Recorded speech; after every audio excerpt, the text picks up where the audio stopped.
I the only one who's creeped out by like Gonzo's affection for chickens? Like, get it together, Gonzo.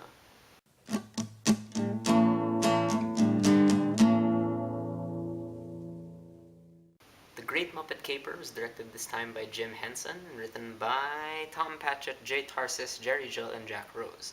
Now, of course, this again stars Jim Henson and Frank Oz puppeteering, and also stars Diana Rigg and Charles Grodin. Now, just a note about these Muppet sequels, they are in no way really related to the first one. Again, given that the Muppets have this whole sketch comedy kind of thing going on, they don't really have continuity. So here in The Great Muppet Caper, Kermit, Fozzie, and Gonzo are playing characters, so they really are actors. So they are playing these investigative journalists who have to travel to Britain to investigate like the theft of some jewels from this really rich like fashion designer lady called Lady Holiday.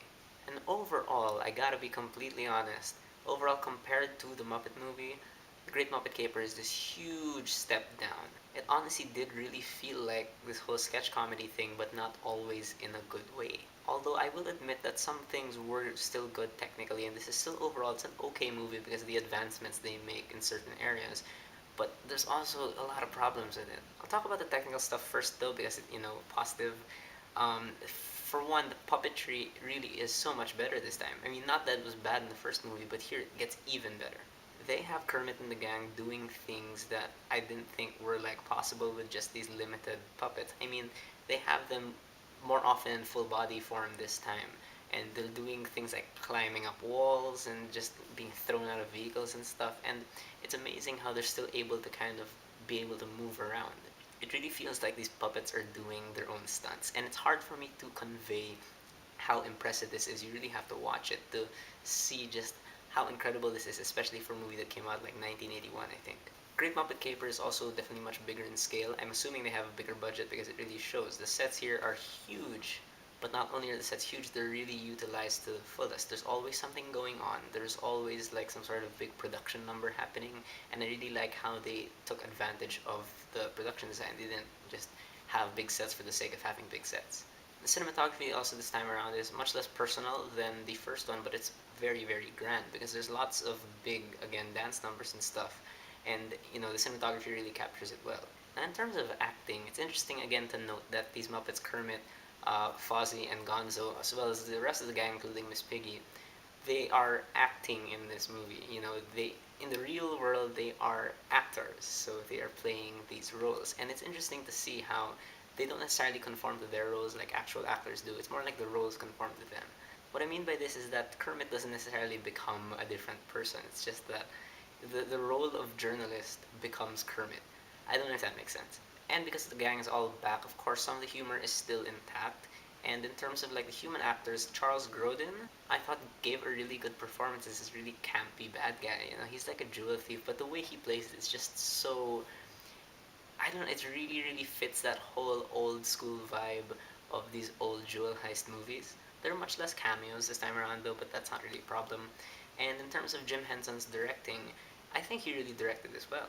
Especially the set pieces. The set pieces here are very cleanly directed. They flow very smoothly, and overall, he just really had an eye for this. Like, since Jim Henson is also a puppeteer, I think he really understood this material more. However, to the problems. This movie has a lot of problems. For one, the plot is just like, what is this? Like, really, I just did not get anything because it's both too simple and it's too convoluted. There is a complete lack of heart in this movie, which is crazy because this is the Muppets. The Muppets is supposed to be kind of like this touching thing sometimes, and this movie just did not have heart in it. I'm sorry. But at the same time, this whole jewel heist thing, it just feels like it was too complicated, which is weird because it could have been really simple, but it did not come off that way. Also, what happened to all the humor? All the meta references, it's gone. Like, well, there's quite a few meta references here, but they're handled poorly in my opinion. That it just becomes kind of annoying to hear, and some of the puns used really also get old. A lot of the humor is really gone. It's just very dry this time around. It wasn't charming like it was in the first one. Also, where's the music?